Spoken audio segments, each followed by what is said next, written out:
cauldron that brings life to the dead, an iron house that brings death to the living. I'm Jay Leeming, and this is the Crane Bag Podcast. Today we're going to explore a story known as Branwen, Daughter of Llyr, a story from the Welsh collection known as the Mabinogion. It's a violent but beautiful story, filled with spectacular disasters. It's not pretty, but it is often beautiful. Thank you for joining me. Let us begin.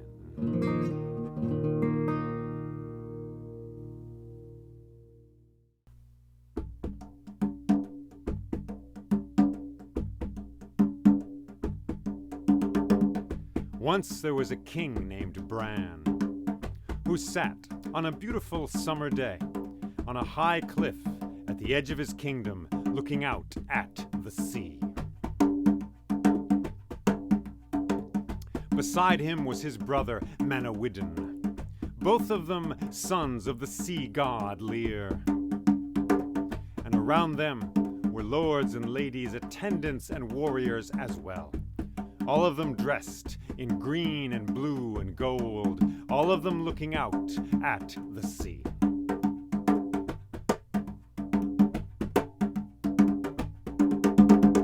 And after a while Manawydan spoke and said, "Look, my brother, who is coming to us from across the great water?"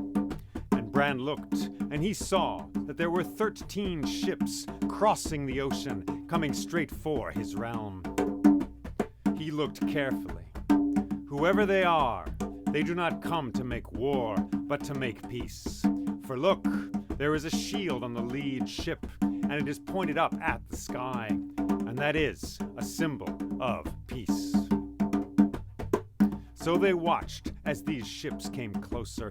13 ships, many of them painted green, all of them with dragon heads carved into their bows. Beautiful, elegant, and powerful ships coming across the water. And as they got closer, Bran gave an order, and many of his warriors went down the stone steps of the cliff down to the sandy shore, and spread out to greet those who were too soon to arrive. And the ships came closer, and the lead ship let down a little boat, and a man rowed in that boat from that ship to the shore, and then he stepped out on the sand. And Bran stood and addressed this man, his voice thundering down to the shore below. And he said, "Who are you who have come so far? Who are you who have come across the great water? Who are your people, and what is your business here?" And the man said, "These are the ships of King Matholwch of the other kingdom. He has come here to seek an alliance with you, and with that desire in his heart, he has come to ask for the hand of your sister Branwen in marriage." "Well, tell him to come ashore, and we will discuss it," said Bran. So the man went back to the ships with that message, and soon they all came ashore in little boats to the sandy shore, and they brought their horses as well, many lords and ladies from the other kingdom.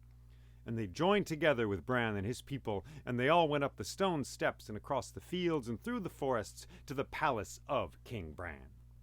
But you should know that King Bran, well, he was too large a man to fit into any house. So as was his custom, he met with these visitors from the other kingdom in a large silken tent outside his palace, an immense silken tent held up by wooden poles, and there were carvings in these poles of vines and foxes and bears and tree leaves all up the side. A beautiful thing, a beautiful creation this tent was. And he sat there in a great throne with all the others, and all the chiefs of his kingdom were there, and they held council for some time, and this matter was discussed. And at the end, they decided. Their two desires were woven together into a single cloth, and they decided, yes, they would give Branwen, daughter of Llyr, the sea god, to Matholwch from the other kingdom.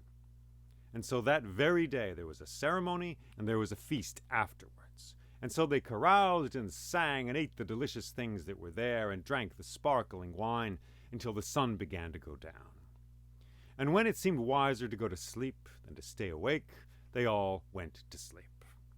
And that night, Mathaluch and Branwen shared a room, and they shared a bed.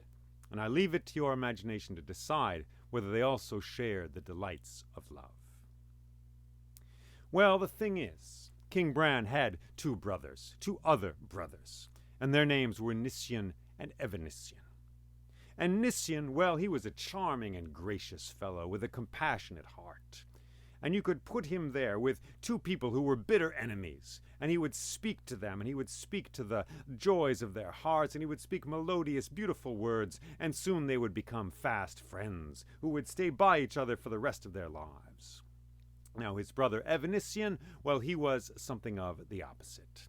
You could put him between two people who were fast, loving friends, and he would speak to them in words of broken glass and jagged axe feathers and crows in the sky, and soon, well, they would hate each other. They would hate each other and swear to hunt each other down and make war for the rest of their lives. That was how Evanisian was. And Evanisian had not been there that day when they held this council of all the chiefs of the kingdom of King Bran. And he had not been there that night either.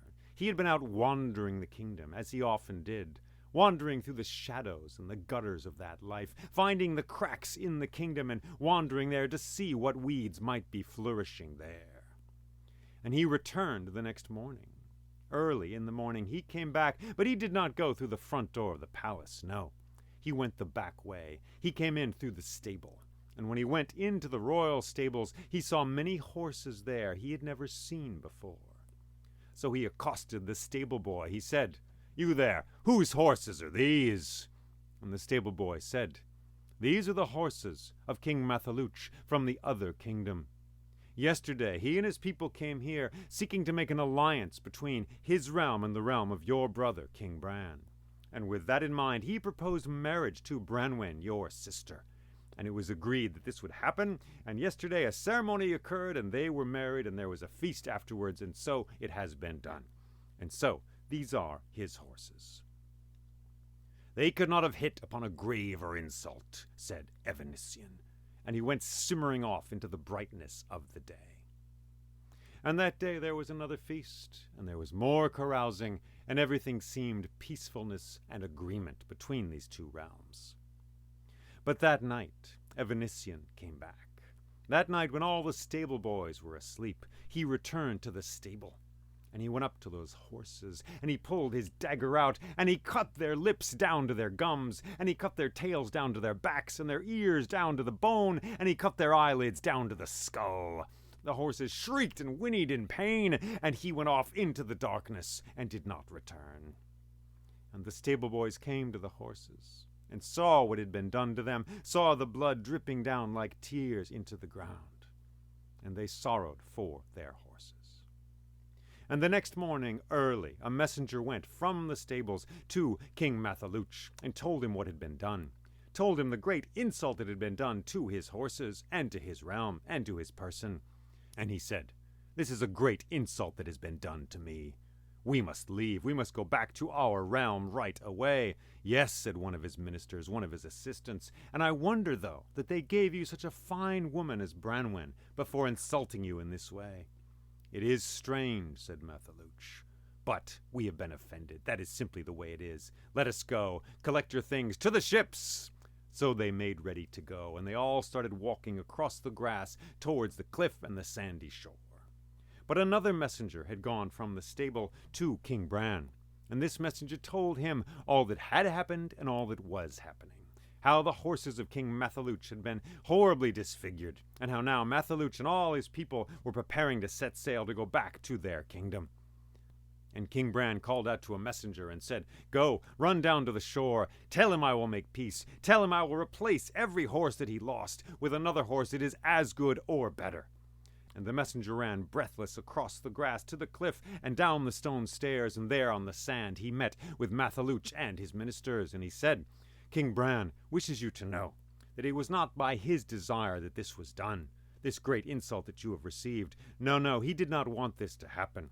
and he has offered to replace every horse that you have lost with another, who is as good or better than the horse you lost." "That is not good enough," said King Matholwch. "I cannot accept those terms. This is a great insult to us. We are leaving. We are returning to our realm." And he turned, and they all made for the boats. And the messenger ran back to King Bran, ran up the stone stairs, ran across the fields to the tent there outside the palace, and he told him what had happened and what King Matholwch had said. And King Bran said, go back, offer him more. Tell him I will give him a silver staff as high as his head. Tell him I will give him a golden plate as big as his face. For if they leave today, it will surely come to war."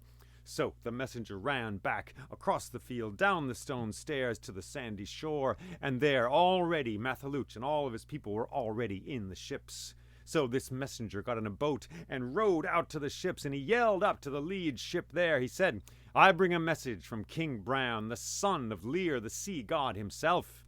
And the message is this: he wishes to make peace. He will replace every horse that you have lost, and what's more, he will give you a silver staff as high as your head, King Matholwch, and he will give you a golden plate as big as your face." King Matholwch, standing there on the deck, with the wind gusting and whipping around him, heard these words, and he turned them over in his head like a stone in his hand. And then he said, "I agree to these terms. I agree. Let us go back, for we do not want war between our kingdoms." So they all descended from the ships, got into the boats, went to the shore, and returned to King Bran. And that afternoon there was another great feast. Underneath the silken tent, with the wooden poles spiraling up towards the heights of the sky, surrounded, carved with images of leaves and birds and foxes on their sides. And there was carousing and singing and delicious food, and there was cake and there was ale. It was a marvelous occasion. But despite the wonder of all this, despite the strength and sparkling beauty of the wine, and the deliciousness of the food that was there, well, King Matholwch did not look happy. King Bran was beside him, and he said, "Your Majesty, what is troubling you?" And Matholwch said, "You know well what is troubling me.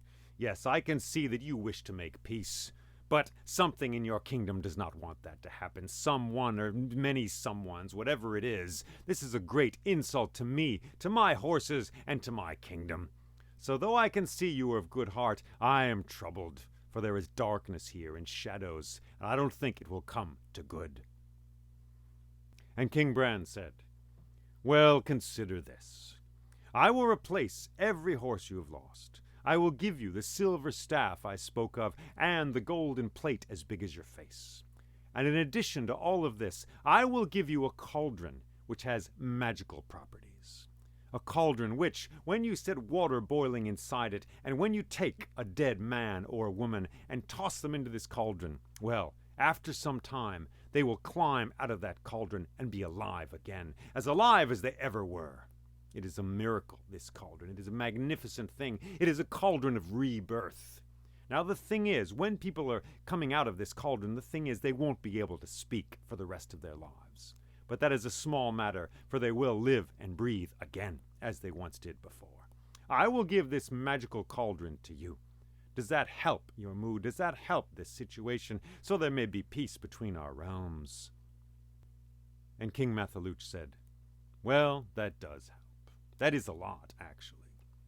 And I wonder where you got this cauldron. How did it come into your possession?" And King Bran said, "It's the strangest thing. One day a large man came out of the sea bearing the cauldron on his back, and his wife came from behind him, and she was larger than he was. And they came to my kingdom and to my castle here, and they said they had just escaped from an iron house in your kingdom. I wonder that you do not know of these events." "Well," said King Matholwch, "in fact I do. Yes, I know a great deal about this cauldron. Let me tell you what I know. For one day I was riding my horse through my kingdom, and I came to the hill above the lake of the cauldron. And as I watched, the waters of that lake began to boil and steam, and suddenly a man with fire-bright hair came walking up out of the water with that huge cauldron on his back. And he came to the shore, the water dripping off him, and then the waters steamed and boiled again, and out of those waters came a woman And if this man was large, she was twice as large, his wife. And they saw me, and they came up to me there on my horse. And I looked at them and said, Greetings, greetings, welcome to this realm. I am King Mathaluch. Who are you, and what is your business? And the man said, Who we are is of no account. Our business is this. My wife here in 6 weeks will give birth to a boy, and this boy will be a fully armed warrior ready to do battle on the first day of his life. But we need shelter, we need nourishment, we need a place to be for these 6 weeks. Do you have such a residence for us? I do, I said. And I led them away from that lake and to my palace. And I put them up there, and I gave them a place to stay and food as well. And they ate and drank, and they seemed to be happy there. And 6 weeks later, just as the man had said, his wife gave birth to a boy who was a fully armed warrior and ready to do battle on that first day of his life. A very fierce young man this was. So I put them up there in the palace, and time went on. A year went by. And in this year, I can tell you, they ate a great deal of food. And what's more, she gave birth to 7 other sons in that year alone. All of them fully armed warriors. Amazing. But after that first year, well, things began to go sour. For they managed to insult everyone they came into contact with. All the lords and ladies of my house and my palace, everyone they ran into, they offended in one way or another. And they had horrible manners, and they ate food this way and that, and threw the bones here and there. It was a horrible situation. So my ministers of my court came to me and said, King Mathaluch, you have to get rid of these 2. They are a bane upon our kingdom. They are a stain on this place. They are causing a great ruckus here. People hate them. We have to get rid of these 2. Yes, I said, I agree, but how are we to do it? For look at them. They're so well armed. They're sons as well. They're giants. We can't just fight them. So we all put our heads together. And after a while, I came up with a plan. And I gave an order, and all my blacksmiths, well, they fashioned an immense iron house for these 2. And this iron house, well, we surrounded it with charcoal, all heaped around it. So in fact, it was an iron house inside a hill of charcoal. And we put sod over the top so the green grass would obscure all the charcoal there. And we filled this house with delicious things, with roast meat and bread and cakes and the strongest wine I could find from our palace stores. And I guided them to this house with many of my men, and I said, Look at this beautiful house I have had made for you. This is my gift to you. For you came to me seeking shelter and seeking a place of your own, and here is a place of your own. We call it the house inside the hill. Come. Look inside. We filled it with delicious food and fantastic things. What do you say? And the man peered inside, and he said, This is a good house. I think it is a good house. Look at that food. That looks delicious. This looks great. All right, come on, kiddos. And he and his wife and all of their 8 children went into that house, and they began to eat and drink and devour everything that was there. And we took hold of the door and slammed it shut and shut the bolt home, and they were locked in that house.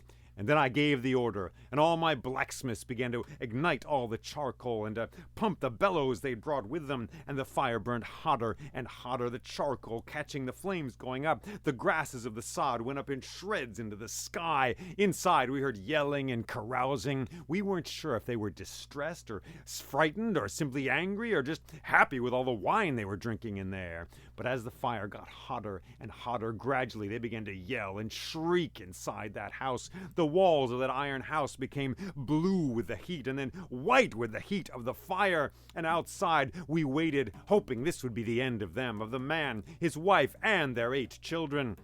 And then, suddenly, as we watched, the molten door of the house suddenly burst open. Yah! He came out yelling, the man. He had the cauldron on his back, and behind him came his wife. Yah! She yelled, and they ran from that house, steam coming up from their bodies, steam and heat, and they came and they ran straight towards the sea.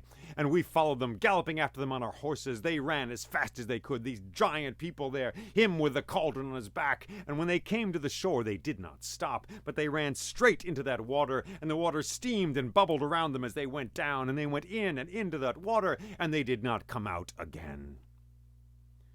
So they left us, and they did not come back, and all their sons died in the iron house I had built. So you see, This man and his wife and the cauldron, they came to me out of the water, and then they disappeared into the water again. And after that, well, they must have come to you. Tell me, what happened when they arrived on your shores?"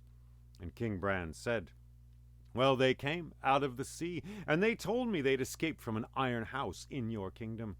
And I put them up. I gave them food and drink and a place to stay in my palace. But they must have been tired of that cauldron, for they simply left it here with me. And then they went off to wander the countryside, all of my realms, and it's true that wherever they go, it seems she gives birth to another fully armed warrior. And this boy is soon a man and teaches all of my warriors the arts of weaponry and killing and of battle and of war. So my kingdom has been very well defended since these two came here." "Interesting," said Mattheluch. "Yes," said King Bran. "But I am giving this cauldron to you. Accept it as my gift. Tomorrow, when you return to your realm, take it with you, along with everything else, and the hand of my sweet sister, Branwen, daughter of Llyr." "Thank you," said King Mattheluch. So they ate and sang and drank late into the night, and the bards told the old spiraling stories that end where they begin and begin again where they end, and of the whispers of the wind and the dreamings of the stones inside them. And that night they all slept. And the next morning they went down to the sandy shore, and King Mattheluch and Branwen, daughter of Llyr, and all their people went out to their ships, and they set sail for their kingdom.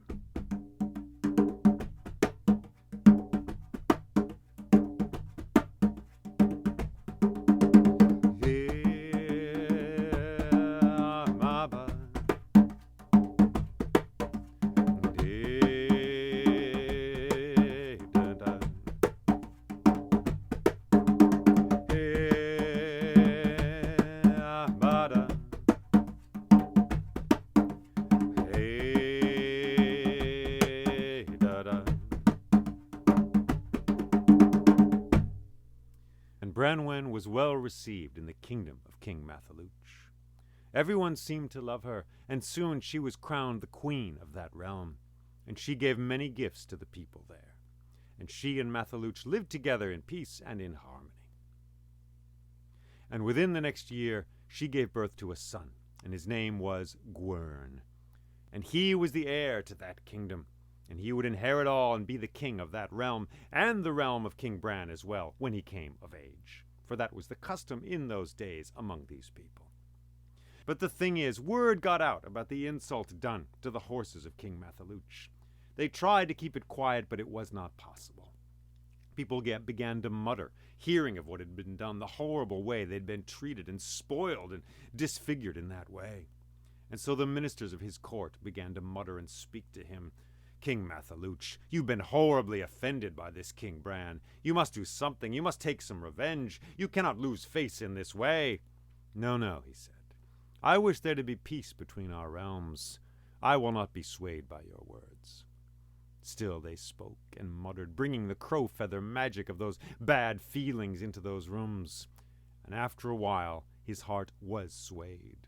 And so he drove the queen Branwen from his chamber, and forced her to sleep down in the kitchen on a cot there.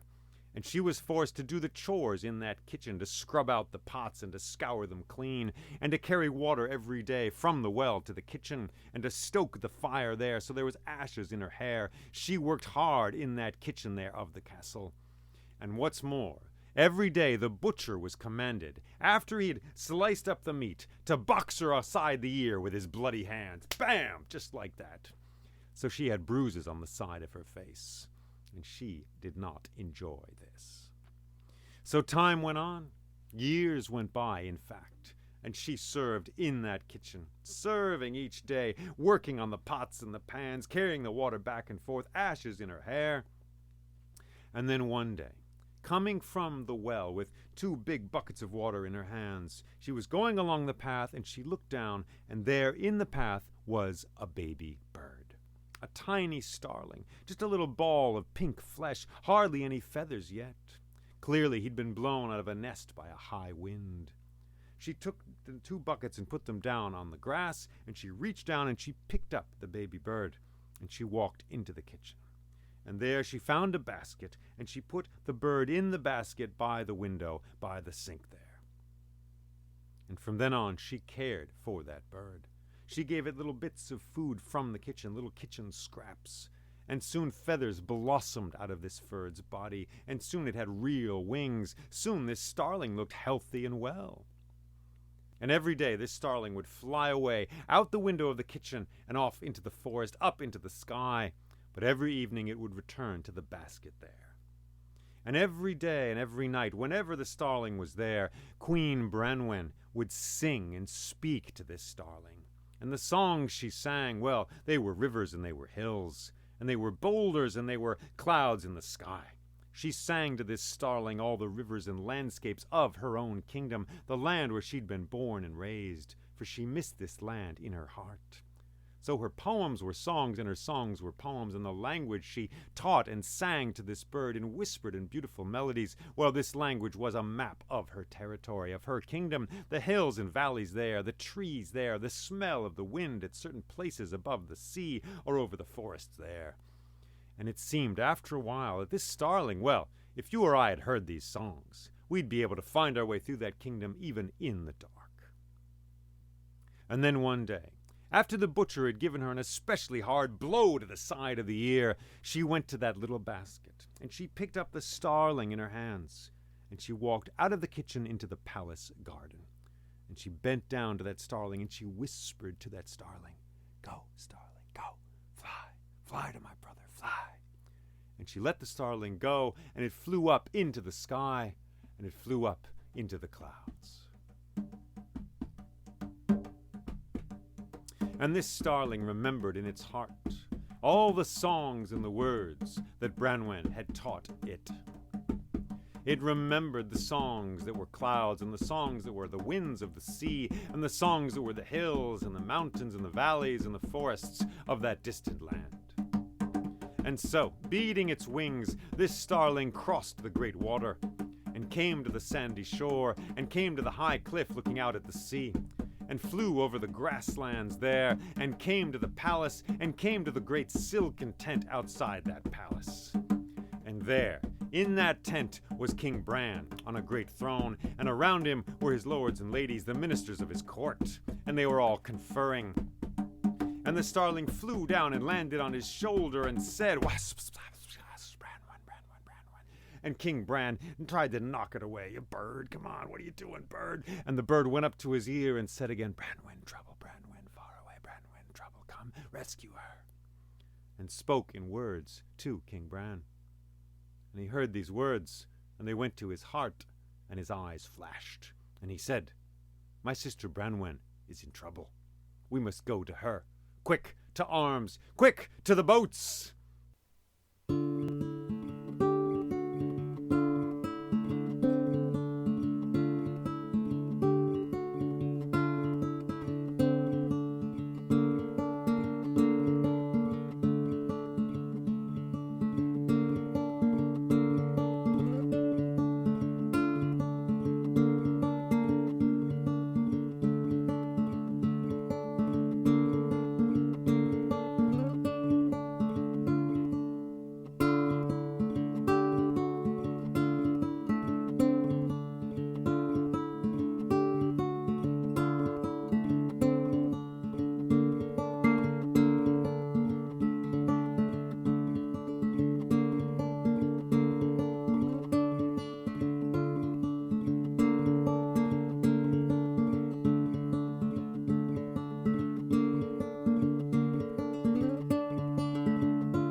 All right. Well, what happens next? What happens next? Well, there is stuff that's going to happen next, and it's in part 2. But I thought we'd pause for a moment to take some of this in. We don't want to be the parking lot in the rain. It doesn't take in that rainwater, but we want to be the dark earth, accepting the images that come to us from this story. And so, as always, I would invite you to think your way back into this story, to dream your way back into an image of this story. That sounds all poetic, Mr. Jay Leeming, dream your way back. But I don't really mean like lie down and sleep. I use that word because I invite you to go back over the story, go back of the images of the story. We use the word think like we think about the story, and that usually means, well, where's it from? How long is it? What are the main characters? Where's the climax? Where's the big failure at the end? Where's the success? We analyze it. We take it apart. I invite you to be inside the story. And to do that, you have to see it as if it's around you. And so I use that word dream your way back into the story because this is a matter of images. And it's like a dream you had at night. What sticks in your mind from what happened, from that narrative that happened? No need to be linear. Just what grabs you, what jumps out at you. What do you remember? For me, I think of that fiery-haired man coming out of the water with a cauldron on his back. It's great. He just shows up out of the water. Yes, a vital source of anarchy and mayhem in this story, somewhat filled with that.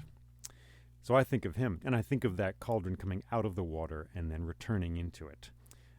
In the end of Manawyddan's story of how he got the cauldron, how the cauldron came into his life. It's so pause this if you need to and consider back over this story and find a moment which grabs hold of you there. I invite you to do that because that's a faster way in, a deeper way into any story than anything I could say or any book you might read about it. So the image of the cauldron is very ancient, and in this story we find ourselves connected to many other stories in which a magical vessel brings life. The Grail being the one you might know from the King Arthur stories, the King Arthur story cycle. There's also an older story, it's also from the Arthurian cycle, where Arthur goes to the other world. We'll get back to that in a minute, the other world, and steals a cauldron from there and takes it back to the normal world, whatever that is. So in this cauldron, we have a very deep kind of thing, a wonderful image. And it is possible to see this story that I've just told as entirely in human terms. In fact, often you see it with names for the places. The place where King Manawyddan comes from is Ireland. It's described in the Mabinogion, in fact. And the place where King Bran is Wales. But it seems to me that this is an otherworld story. And I'm not the only one saying this. I mean, other people as well. Meaning it's a story about the dialogue between the other world and our normal world. And part of that is the magical things which happen in the other world, like the cauldron. It's the source of this cauldron. And then there's certain other clues. The boats, 13 boats, a very interesting and specific number, a number often connected with the moon, for there are usually 13 full moons in any year. And just the whole environment of this story. In Welsh mythology and Celtic mythology in general, there's this idea, this experience, this awareness of the other world as something all around us, but sort of existing at a different frequency. And you can find your way into it if you are, by accident. It's not like a place you want to go. It's frequently a scary place, but it's beautiful as well. You can find your way into it if you're caught out at night in the dark in a place you shouldn't be. You'll go walking towards a hill, and suddenly you'll walk inside the hill. And that hill will be a portal to another dimension, we might say, in today's language, another realm where the other folk live. So this other dimension, this other world is all around us, and we can slip into it. And this story seems to me like a weaving of the two worlds. How are they going to relate? What do they want? And the other kingdom in this story, how does it work? It doesn't work like human realms do. It's sort of mysterious in the way it works at things. And we'll find that out as we go further into this story. So I just want to say there's a profound sort of spiritual angle on this story that is at the root of it. This communication, this communion between these two sides. Is there going to be peace or is there going to be war? We begin with a desire to make peace. But as you've heard, pretty soon things go awry. And they go awry because of this guy, Evanician. These wonderful two characters, Nician and Evanician. If you blink and just go through the story really quickly, they seem a little cut and dried. Okay, one guy's always happy, one guy's always the anti-guy. But it's, I don't know, if you hang out with it, I love these two. It's as if neither one of them has the whole picture of reality. And in this part of the story, Evanician, well, he causes this great grief. He wounds these horses in this horrible way. It's horrible to witness, to tell, to be there for it. It's gross. The poor horses. And why does he do that? Why does he do that?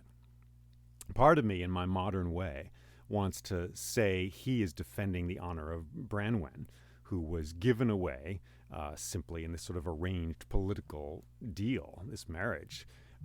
But I think, honestly, it's probably more he was not part of the agreement, not part of the council to decide that. He's someone who is cast out and who has seized upon being cast out as a power. Perhaps you know what that's like. I know what that's like. And there's others around, I'm sure, who know it even more deeply than I do.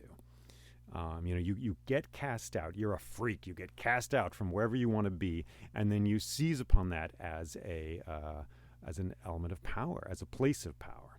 And certainly it is in many ways.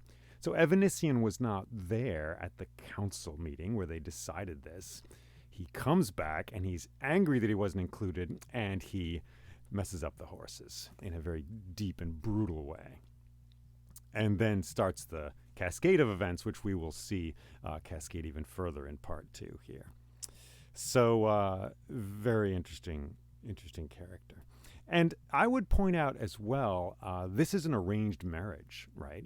And the chiefs of the kingdom got together and they decided, okay, we're going to make this political alliance, basically, using Branwen, daughter of Llyr, as the means by which to accomplish that. And I just want to say that's not just on the surface of the story. That is a deep part of this story. And what I mean is that's going to be dealt with. That is an action which isn't just like a patriarchal blah, blah, blah thing.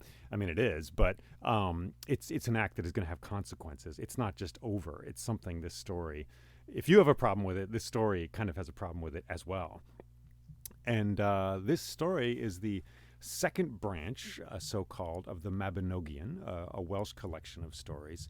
The first branch, if you've heard it, if you know it, or if you're listening right now, I'll just tell you, in that branch, there is a harmonious marriage, basically, where the woman goddess, horse goddess Rhiannon, chooses a human on her own, out of her own heart, and gets together with him. And he has to go through some trials, but in the end, it all works out okay. So in that branch of the Mabinogion, we had a marriage where the woman chose that marriage, that connection. And here we have a story in which the woman absolutely did not. Well, I mean, if she did, we don't hear about it, but I kind of doubt it. It just seems like they made this deal. And I'm just going to say in part 2, we will see the effects of that. And it's possible this whole story, in fact, is an exploration of what happens when you make relations in that way, in a way that does not come from the heart, but comes from the outside. And finally, together with this, and it's lovely how these things are all humming together, I would point out the collection of spaces in this story, of interior spaces used for birth and death. It's a story of birth and death, and we have this grail, of course, cauldron, which brings people back to life. You take a dead body, you put it in the cauldron, you cook it, and it comes to life again. Then we also have the iron house, filled with food, delicious food which brings us life. And you go into that house, and you are cooked, and you die. So those two spaces echo, even in their configuration, the square iron house, perhaps, and the roundness of the cauldron. And we will see these images. It's as if, again, I keep going back to dreams, but it's as if the dreamer of this story is kind of mulling these things over, these contained spaces that can bring life or can bring death. And either way, the main point, perhaps, is they are vessels of transformation. And transformation is, well, perhaps something we should seek in some way or another. Cool. Thank you for checking this out. And yeah, well, here comes part 2. Thanks for listening. Take care.